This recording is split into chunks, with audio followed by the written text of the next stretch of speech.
Imagine this. It's 3 a.m. You're standing in front of the mirror. The house is silent. Everyone else is asleep. No distractions, no noise, just you. For the first time in what feels like forever, you're completely alone with yourself. And in that stillness, you see something unsettling. The reflection staring back isn't the version of you that the world sees. This one's different. This one has thoughts you don't talk about, desires you've buried, emotions you've tried to silence. And if you're honest, you barely recognize them anymore. But what if I told you that this version of you, the one you avoid, isn't your enemy? What if it holds the very thing you've been searching for your entire life? That uncomfortable truth in the mirror might be the key to your deepest power. Today we're unpacking one of the most mind-opening ideas in all of psychology, a concept so real and so personal that it forces you to look inward, unfiltered. It's called the shadow, and it comes from Carl Jung, one of the most influential thinkers of the 20th century. This idea changed how we view ourselves forever, and if you let it, it might just change you too. Because embracing your darkness might be the most freeing thing you ever do. Carl Jung wasn't just another guy with theories. He dedicated his life to exploring the hidden sides of human nature. He studied dreams. He listened to people talk about their darkest fears and most shameful urges. And from all that, he came to a stunning conclusion. Every person carries around a hidden self. Not just some people, all of us. This hidden part is what we reject, deny, and suppress. Our anger, our jealousy, our selfishness, our impulses. Jung called it the shadow. Now, here's what most people misunderstand. They think the shadow is something to fight off, to get rid of. But Jung said the exact opposite. He believed we should invite it in, befriend it, learn from it. In other words, the darkness you've been taught to fear might be the very thing you need to become whole. Think about that for a second. We live in a world obsessed with being good, being positive, being acceptable. But that obsession is exhausting. Trying to always appear calm, kind, polished. It's like wearing a mask 24/7. And that mask, Jung called it the persona. It's who we pretend to be so we can fit in. And sure, we all need a bit of it. It helps us function in the world. But when the mask becomes too tight, too heavy, too fake, something inside us begins to die. We bury our real selves so deep, we forget what it felt like to be honest. We turn into versions of ourselves we don't even recognize. And Jung saw this pattern in almost every patient he met. People who were doing everything right, but were quietly falling apart inside. Miserable, anxious, disconnected. Not because they were bad, but because they were ignoring what was real inside them. Now, let's pause here and get real. What exactly lives in your shadow? When was the last time you felt true anger? Not irritation, not a little frustration, but rage. That deep, explosive feeling. What did you do? Did you bottle it up? Pretend it didn't exist? Smile your way through it like nothing happened? Or how about envy? That sick twist in your stomach when someone else has what you want. Do you shove it down and pretend you're happy for them? What about lust? Those desires that feel taboo or even embarrassing. Do you silence them too? All of those feelings, the ones you push aside, judge, or hide, live in your shadow. And here's what Jung discovered. The more you try to fight them, the more powerful they become. Suppressing your shadow is like trying to hold a beach ball underwater. The more force you use, the more explosive the rebound will be. That's why the people who seem the kindest sometimes shock you the most. The pastor caught in scandal, the loyal partner who cheats, the responsible employee who suddenly sabotages everything. It's not random. That's the shadow taking control after being ignored for too long. And it's not just about bad behavior. It's about power that's been locked away, trying to claw its way back to the surface. So, let me ask you, what triggers you the most in other people?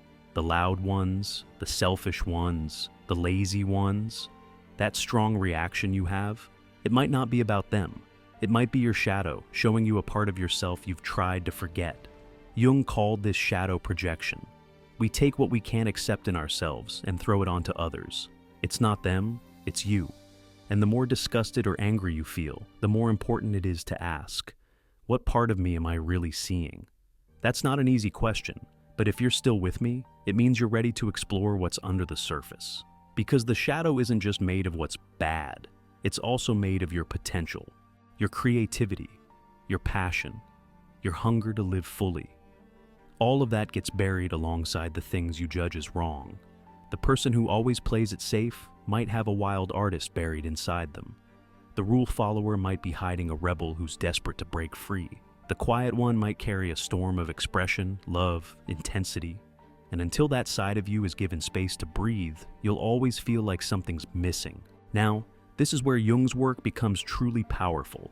He didn't just tell us what the shadow was, he showed us why it matters. Every so-called bad emotion you've been avoiding is actually a signal. It's a messenger from your inner world, pointing towards something you're not seeing clearly. Take jealousy, for example. Most people feel ashamed of it, but Jung would say, don't ignore it, look at it. Because jealousy reveals desire. It shows you what you want, what you value, what you feel is missing in your life. It's not a character flaw, it's a compass. Anger? It's not just about losing control. Anger shows you your boundaries. It reveals where your values are being violated. It tells you what you're no longer willing to accept. When you feel that heat rising in your chest, it's your inner warrior saying, protect what matters. Don't suppress that. Understand it. Even greed. It isn't just about wanting too much. Greed exposes scarcity. Not just material scarcity, but emotional, relational, psychological emptiness. It's saying, there's something in me that feels starved. And until you understand what that is, no amount of money or success will fill the void. What about lust? Society tells us to control it, hide it, be ashamed of it. But lust speaks to our craving for connection, aliveness, intensity. When you feel that pulse inside you, it's a reminder that you were never meant to live a dull, numb life. You were meant to feel. Even the emotions we think of as deadly sins, pride, laziness, envy, Jung invites us to look closer. Pride? That could be your need to feel seen, valued, acknowledged. Laziness? Maybe that's your soul begging you to slow down, to rest, to stop living on autopilot. These feelings are not your enemies. They're signals, messages, directions toward your most authentic self. So, what do we do with all this? How do we actually begin to embrace our darkness without losing ourselves? That's where shadow work comes in. And yes, it's uncomfortable. It's confronting. It asks you to be brutally honest with yourself. But if you're willing to do the work, the reward is something no external success can ever give you: peace within your own skin. Step 1 is simple but essential. Acknowledge your shadow. Stop pretending you're all light. Admit that, yes, there are parts of you that aren't so nice. Thoughts that would surprise your friends. Impulses that don't match the image you present. It doesn't make you a bad person. It makes you human. Next, observe your projections. When someone gets under your skin, ask yourself, what is it about them that I can't tolerate? And do I see any of that in me? Maybe you criticize people for being lazy, but deep down, you're afraid of slowing down yourself. Maybe you can't stand arrogance because it reminds you of your own unspoken hunger for recognition. This isn't about blame, it's about awareness. When you recognize these patterns, you begin to reclaim the parts of yourself you've disowned. And once you do that, your energy stops leaking into judgment, resentment, and comparison. Now, let's talk about one of the hardest but most transformative parts of shadow work, what Jung called the dark night of the soul. It's the moment when everything you thought you were starts to fall apart, when the polished version of you crumbles, when you see your real face in the mirror and part of you wants to look away. This moment is scary, and most people turn back. They retreat into comfort, into distraction, into the illusion that everything's fine. But if you stay, if you sit with that discomfort, something incredible happens. You meet your real self, the version of you that doesn't need to pretend, that doesn't need to be perfect. And from that moment on, you begin living from a place of truth instead of fear. This is the turning point. This is where integration begins. Because once you stop splitting yourself into good and bad, you stop wasting energy trying to hide.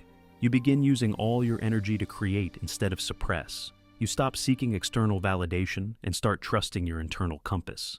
That's where real confidence is born. Not from perfection, but from authenticity. And when that happens, something else shifts too: your creativity. Because true creativity doesn't come from trying to be impressive.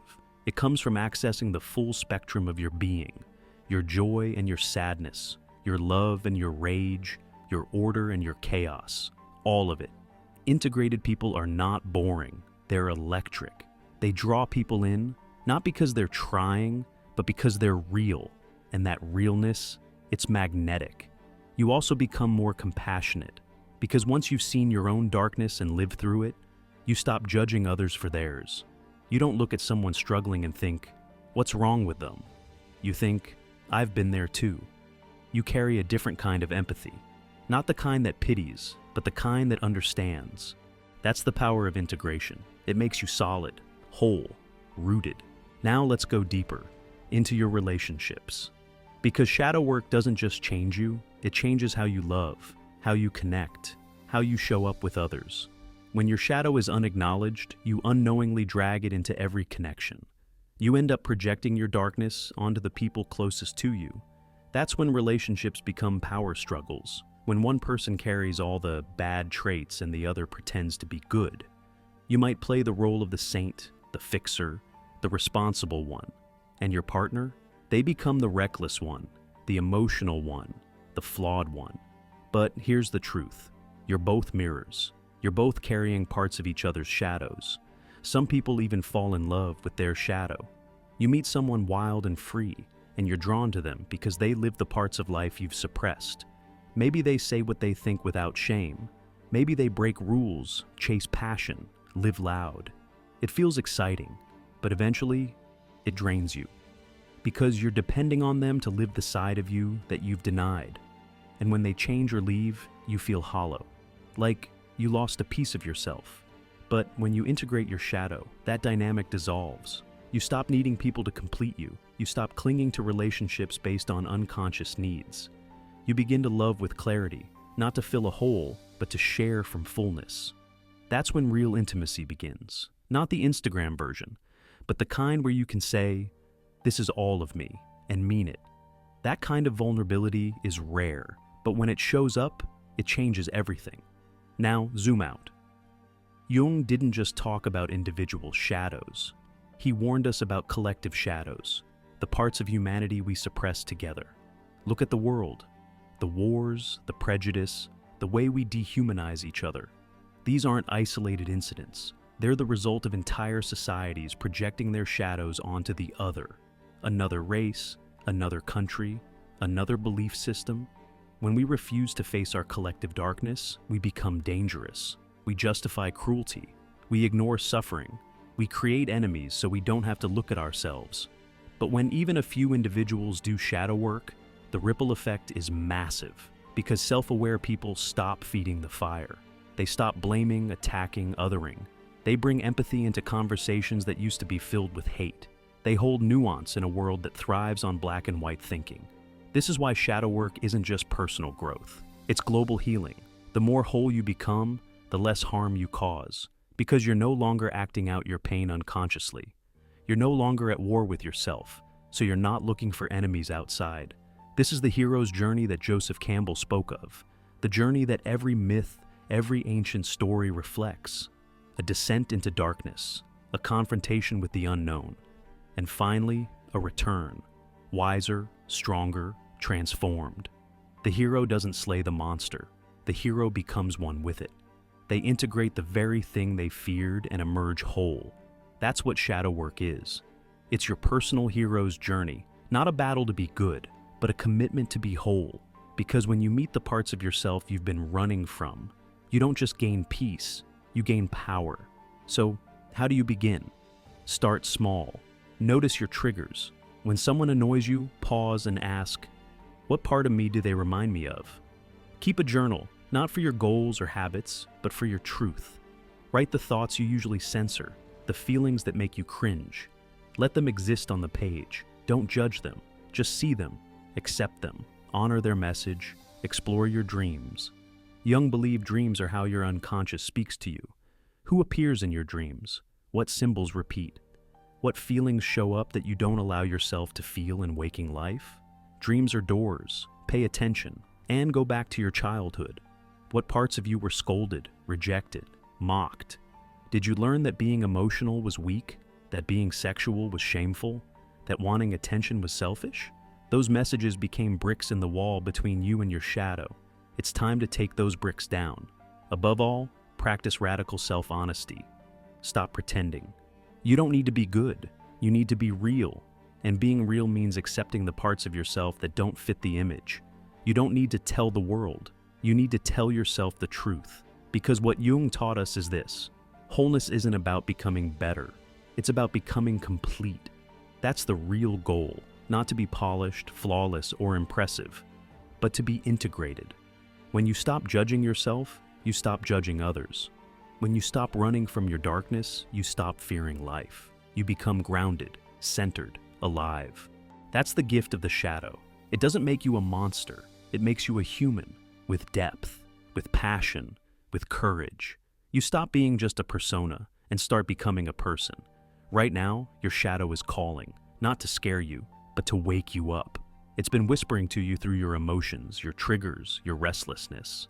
It's saying, look at me. I'm not here to destroy you. I'm here to complete you. So ask yourself, are you ready? Ready to stop running, ready to stop hiding, ready to meet yourself. Not just the version you show the world, but the version you've forgotten. Because that version is where your truth lives, your power, your life. If this resonated with you, if you felt even one moment of recognition, then you're already on the path, and you're not alone. Drop your thoughts in the comments. This space is for honesty, not judgment. Share the part of your shadow you're just starting to explore, or the one you're still afraid to face. We're all doing this work together, one layer at a time. Support this channel so we can keep creating content that challenges the surface, that digs into the soul, and that speaks to the people who crave something real. Your support helps this message reach the people who need it most, because the world doesn't need more perfection. It needs more truth, more wholeness, more you. Now, comment "I'm doing the work" if you made it to the end, and if you're ready to stop running from your shadow and start listening to it. This is your journey back to yourself, and it starts now.